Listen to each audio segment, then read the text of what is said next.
Hello, everyone, and welcome to another edition of Inside Guns with your host, me, the Yankee Marshal. You know, lately I've been talking a lot about things like, how certain people shouldn't have guns. Probably shouldn't carry guns, especially. But how there's a big difference between shouldn't have and shouldn't be allowed to have.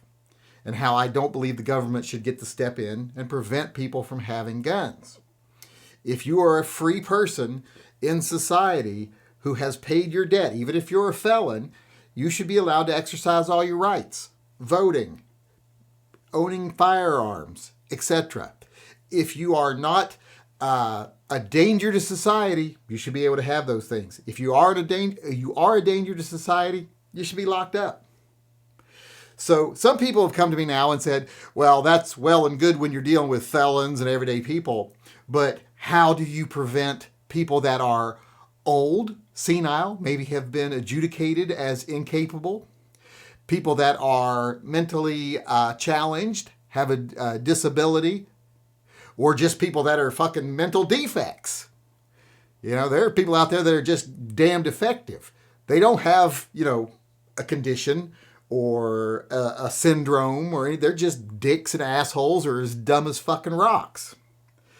How do you prevent those people from getting guns? Well, for one, there's no law against being dumb or a dick. So it'd be kind of hard to make a law that says, hey, if you're an asshole, you can't buy a gun. Or else I wouldn't have any guns. Probably most of you wouldn't have any guns. Because it's real easy to say someone's an asshole. But let's deal with at least people that are actually mentally ill. Maybe they're medicated. Or people that have gotten old and just lost their marbles. How do we keep them from getting guns? That's something people have been asking me a lot. Because they say that's something you don't factor into your little scenario there. But yes, I do factor that in. I'm well aware of that. Believe me, I have been responsible for crazy people having guns and old senile people having guns.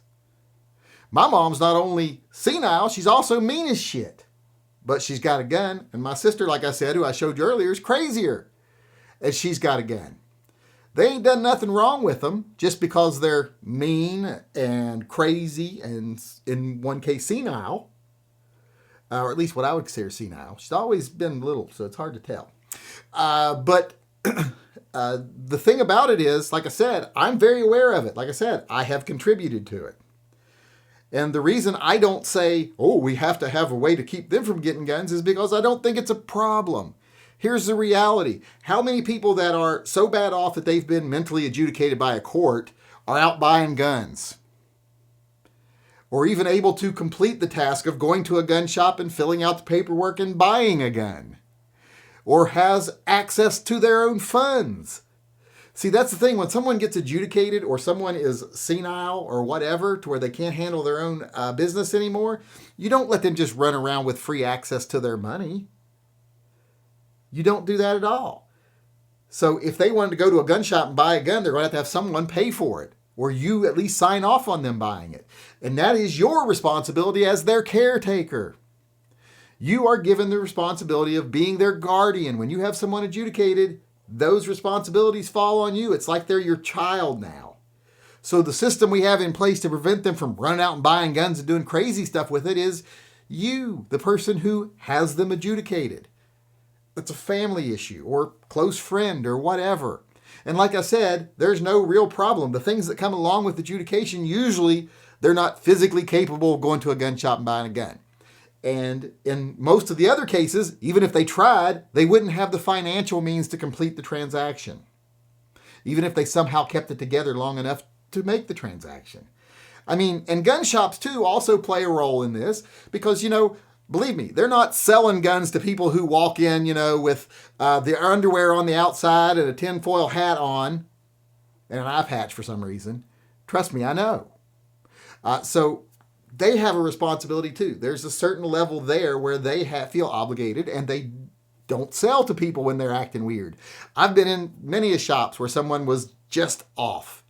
And the gun shop's like, I just don't feel comfortable selling you a gun. I'm sorry.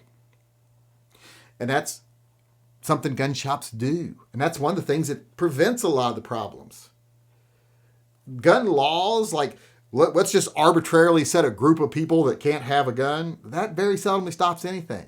Because most of the people that do heinous things with guns either didn't have any felony convictions beforehand, never shown any sign of doing anything, or at least no sign anyone paid attention to, because no one wants to get involved, or, they got their gun illegally. So no law would have stopped them anyway. So like I said, people that have a mental illness, people that have been adjudicated, etc., they're not buying guns and causing problems. So why should we be passing laws? Why should people sit around and think of all these hypothetical situations that we have to prevent when there's things we could be doing that would prevent them definitely? Don't have to even worry about hypothetical situations. If people that were seriously mentally ill were actually put in institutions that could deal with their issues or could receive proper medical care. And I don't mean locked up like in cages. I mean like put in a place that really deals with their issues. A true mental health hospital. When people are sick, if they've got the COVID or the Ebola, we put them in a hospital and we treat them like they're sick and we try to make them better. But when they have a mental disorder, we treat them like they're garbage and we throw them out on the street. They should go in a hospital until they get better, if they get better. Now, there are some that will never be able to live a normal life. I'm sorry.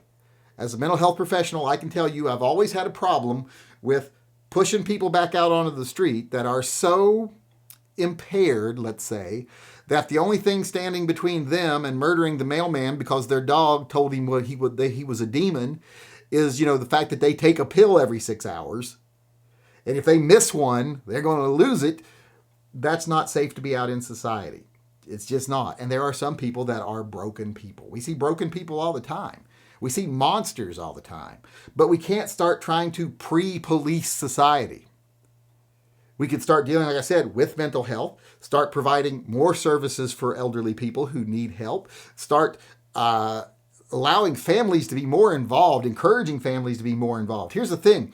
If people grow up with better opportunities, better education, better jobs, etc., well, then they take better care of their kids. And those kids grow up in a better environment, and they have better opportunities, and they take care of their parents later. It's really when people are poor and downtrodden that they get left alone. And then there's some people who just don't have any kids, period. And when they get adjudicated, when they get older, they're either put in, retirement home, or they have a friend of the family that takes care of them, and that person takes responsibility for them.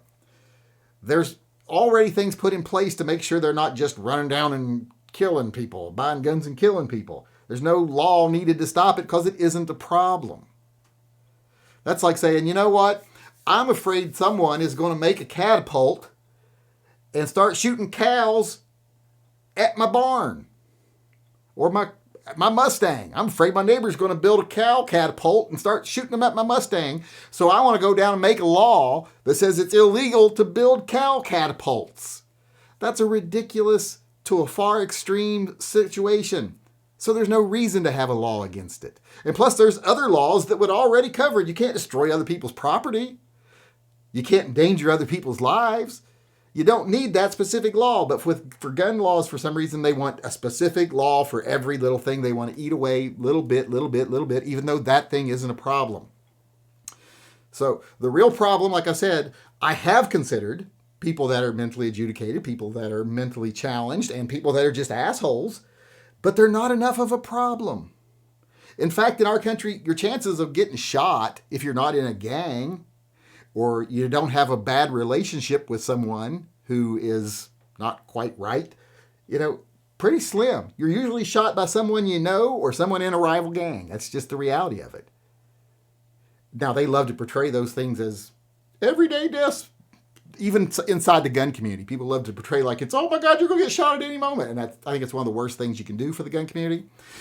But like I was saying, I do take those things into account. It's just that there's not a problem. Most people who get adjudicated, they have someone looking out for them.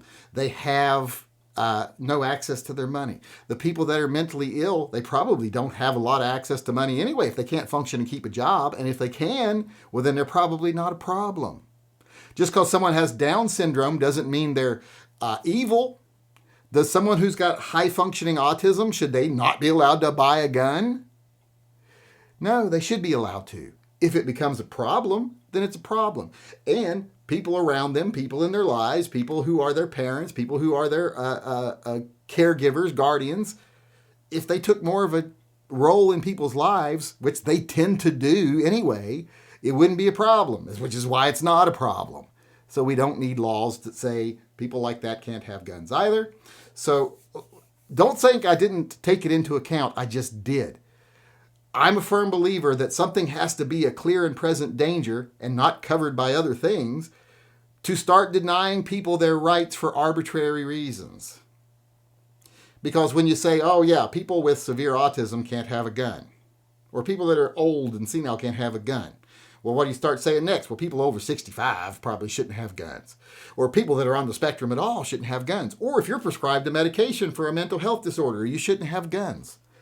That's what happens when you start worrying about, what are we going to put in place to make sure a certain group of people don't have guns? It goes to an extreme, and when you're trying to target a very specific, like 1 out of 10,000 person, you end up covering an entire group of people that did nothing wrong and should have their rights.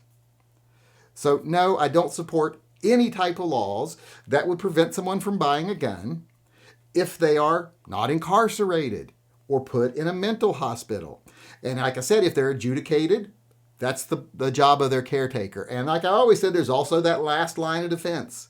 Gun shops, they don't want to be held liable. If they sell to someone who's obviously not right, they can get sued for that. So I don't think we need any new laws, period. We don't need the ones we have. They don't stop crimes. Like it's when they try to pass new laws, every time when we've had like a mass shooting, a mass murder, they always try to pass these laws. And then when you say, okay, how would this have stopped this? Yeah, it wouldn't have. But it gets us a step closer to banning guns. That's their whole point. So I did take those things into consideration. I just don't consider them a threat. And I definitely don't believe in starting to deny people their rights arbitrarily based on things like that. Because like I said, where does it end and when does it get to you that you don't get to have a gun for one reason or another? All right, everybody, I babbled a little long there, but didn't make any mistakes. Got through it in one take. That's nice, so there won't be any bloopers tonight. But I just wanted to say thanks, everyone, for coming. I do appreciate you showing up, and I hope you come back again tomorrow. Until then, I just want to remind everyone, to always carry and stay safe until I see you again.